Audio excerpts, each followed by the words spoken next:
Hoy en portada electoral, pues el presidente de la República, el presidente electo, todavía no ha asumido su posición, Luis Abinader, pues plantea eliminar lo que sería el FOMPER por el hecho de que se ha visto salpicado por algunos escándalos. Y pues mediante su cuenta de Twitter, Abinader aseguró que estos actos dolosos se dan porque los recursos FOMPER son usados a discreción del Consejo y su presidente.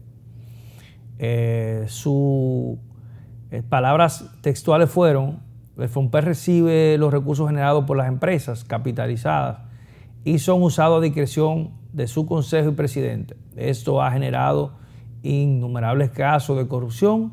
En el nuevo gobierno eliminaremos esta institución y pasaremos esos recursos al sector salud.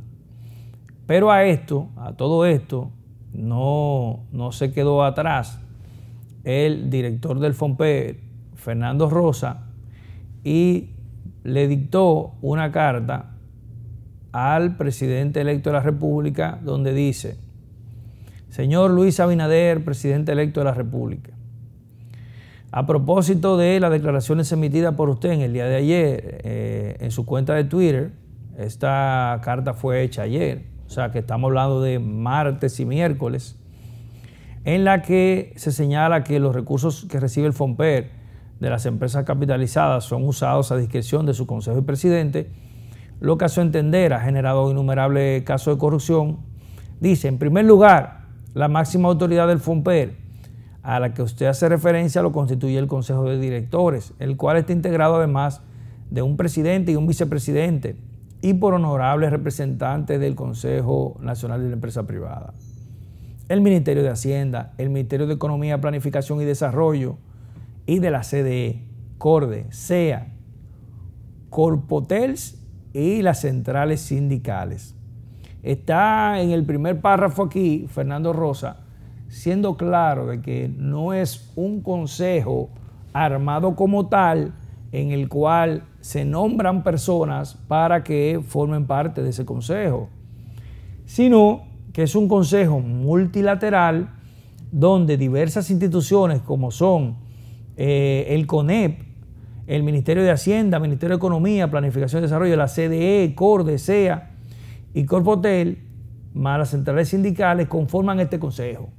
O sea, que no es posible lo que señaló en su tuit, de que el presidente y el consejo manejan eso a su antojo, porque es un consejo institucional, en donde tantos los sindicatos como el sector privado están dentro del consejo. Y esto habla de, quizás, diría yo, un desconocimiento del funcionamiento de lo que es FOMPER. Y por eso se entiende que esto se puede manejar hacia su antojo y no que es una institución que tiene una representación multilateral. Y ahí dice que este Consejo de Directores, conforme a la Ley 124.01 del 24 de julio del 2001, es el órgano que determina el manejo y colocación y erogación del dinero que se recibe de las empresas capitalizadas, siguiendo lo dispuesto por dicha ley y las orientaciones de la política pública del gobierno central en materia de desarrollo. Ahí pone Fernando claro de cómo funciona el Consejo y de cómo este fondo se maneja con lo que sería un consejo multisectorial. De esta manera, en los 19 años que tiene esta institución, ha recibido la suma de, eso es mucho dinero, 25.253.172 millones, lo cual 11.000 han sido transferidos a la Tesorería Nacional y a otras entidades públicas, casi un 50%, para ser invertido en programas, proyectos y obras de interés nacional. Igualmente, el FOMPER, en el marco de sus atribuciones legales, ha realizado inversiones directamente en programas y proyectos de las áreas de salud, educación, deporte, emprendimiento, MIPYMES entre otras actividades. En sentido global, Fernando se está defendiendo de esta acusación, pero independientemente de que sabemos la honorabilidad de Fernando y todo este tema, y que quizás todavía a este PRM que no ha gobernado le falta conocer, adentrarse un poco en el Estado para poder pues saber cómo se mueve el Estado, cómo se manejan los procesos, porque a veces de afuera tú piensas una cosa y tú lo ves todo fácil porque tú no conoces cuáles son los mecanismos institucionales que hay para cada institución. Y por eso hay esta discusión. Pero en el fondo, el tema de eliminarla, porque tenemos que ser honestos, todo lo que ha planteado aquí que hace el FOMPER, también lo hacen otras instituciones, lo que sería salud, educación, deporte y etcétera. Y mover estos fondos para el sector salud, donde se necesitan, sí es el punto luminario de este debate. Porque es un debate donde no se han puesto claras lo que es los conceptos del debate. Y cuando tú vas a discutir sobre algo, lo primero que se tiene que poner claro es definir el concepto de lo que se está discutiendo. ¿Por qué? Porque tú puedes estar hablando de una manzana roja y yo puedo estar hablando de una manzana de oro. Y entonces estamos peleando por una manzana y yo te digo que es roja y tú me dices que es amarilla. El tema es que estamos hablando de dos frutas diferentes, pero estamos usando la palabra manzana. Pero no nos sentamos a definir de qué manzana es que vamos a discutir. Esto es lo que está pasando aquí. Luis está viendo una cosa desde afuera, pero Fernando la está viendo desde adentro. En el caso de Fernando tiene el conocimiento de causa. Y por eso esta carta es muy importante para dar a luz cómo funcionan las cosas. Porque tú dices, no, porque eso se maneja a discreción del consejo, a discreción. Pero mira dónde está el CONEP ahí, en ese consejo. ¿Cómo tú crees que el CONEP se va a prestar para cualquier cosa indebida? O sea, estamos hablando de los grupos sindicales. ¿Cómo se van a prestar para algo indebido? Sí, imagínate, si los que están ahí en ese consejo para velar de que las cosas se hagan bien. Y si ahí algo se hubiera hecho de forma incorrecta, pues ya ahí estoy seguro que algunos de esos sectores que están representados ahí en ese consejo hubieran salido. Entonces, a todo esto, el punto luminario, vuelvo y repito, es el tema de que si esta institución se va a cerrar para entrar en lo que sería el Ministerio de Salud, es un avance. Ahora, yo que siempre he sido un abanderado de que el Estado tiene que hacerse cada vez más eficiente y cada vez más pequeño, siempre resalto algo, y es el tema del empleo. ¿Por qué? Porque lo que más se necesita en República Dominicana o en cualquier país del mundo es mano de obra. Entonces, si tú tienes un Estado que necesita mano de obra y tienes empleados, ¿por qué tú vas a mandar a esos empleados a la calle si el Estado lo necesita? Si lo que más hace falta aquí es profesionales en todas las áreas de contabilidad, de recursos humanos, secretarias, en el caso de lo que son brigadas para limpieza, ornato. Aquí hay cientos de brigadas nombradas y es difícil que te encuentres tú con una en la calle. Entonces tú dices, ¿por qué si lo que necesita un pueblo, lo que necesita un país, lo que necesita un Estado es recursos humanos?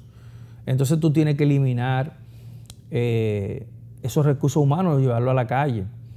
Lo que sería es esa nómina, llevarla también, no el presupuesto nada más, llevarla al sector salud, aportar en tantas cosas que hacen falta, en tanto personal que le hace falta a los hospitales.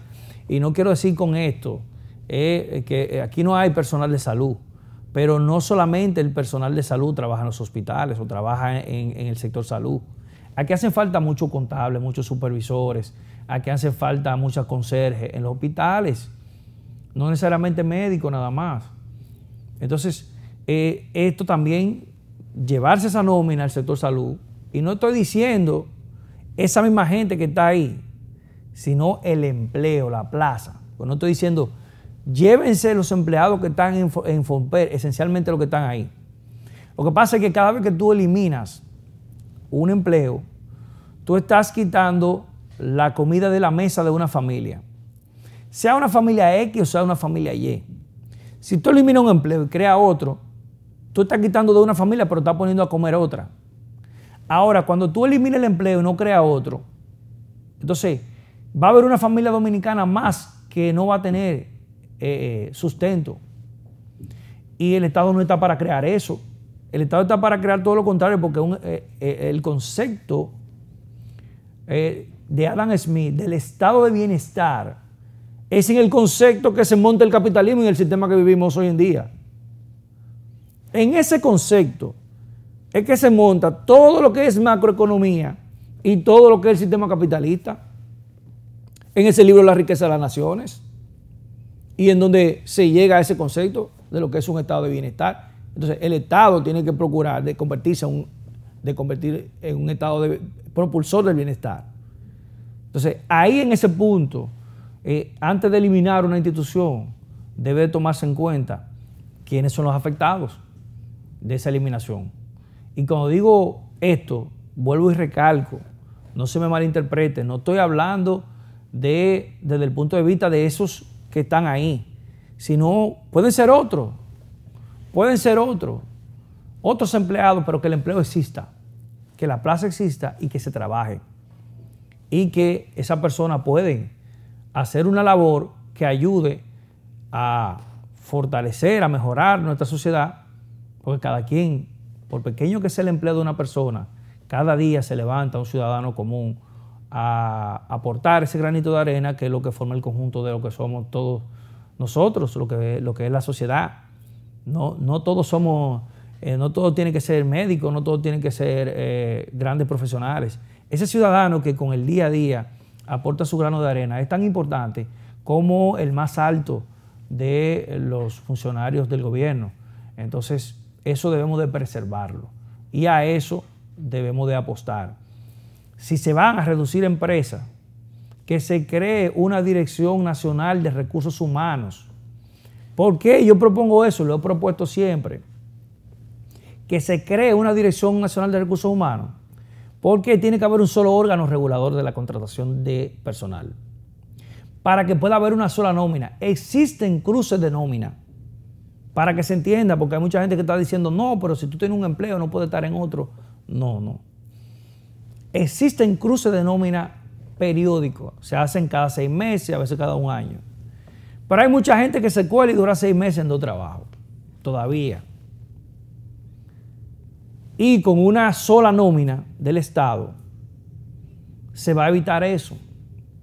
Pero también se va a evitar de que el empleado no se contrate ni por debajo ni por encima de sus capacidades. Que eso es lo que el Estado tiene que velar. De que si se va a contratar a una persona, esa persona dé el máximo de su potencial. Porque esto es máximo y mínimo, igual que un principio económico cualquiera.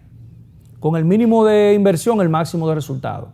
Ahora, si tú una persona con altas capacidades lo pones a hacer un trabajo inferior o lo subutilizas, es igual que si tú a una persona con baja capacidad le das un trabajo para el cual está subcalificado. Ni te va a rendir este allá, ni te va a rendir este aquí. Entonces sería algo equitativo de que exista una dirección de recursos humanos en el Estado que pueda evaluar todo el personal. Pero que al igual que la Dirección de Compra y Contrataciones, que ha venido a solucionar un gran problema nacional, que dirija esas unidades de recursos humanos de las instituciones, no el MAP, por muchas razones, no el MAP. Tiene que ser un organismo calificado ¿Para qué? Para que haga las entrevistas.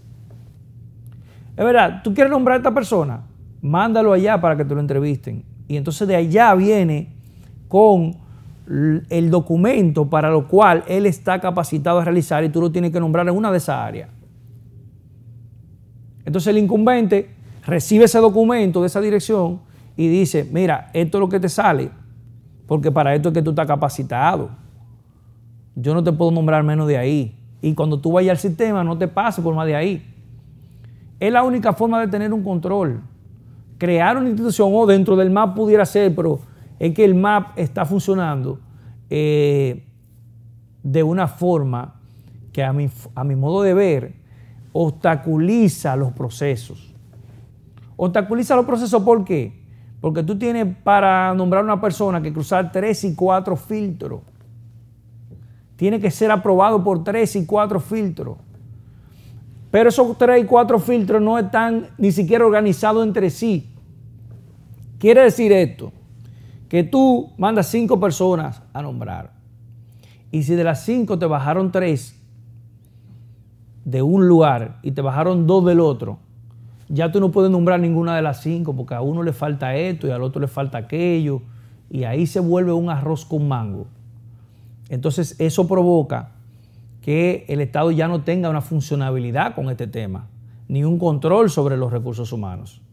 Entonces, en este sentido, que estamos viendo un nuevo presidente eliminando instituciones, también organizar las que están y pues generar esta institución que sería la de recursos humanos que pudiera resolver este problema de eficientizar el trabajo en el Estado. Vamos nuevamente a una pausa. Gracias por la paciencia, gracias por su sintonía. No se mueva de su televisor que volvemos en unos minutos.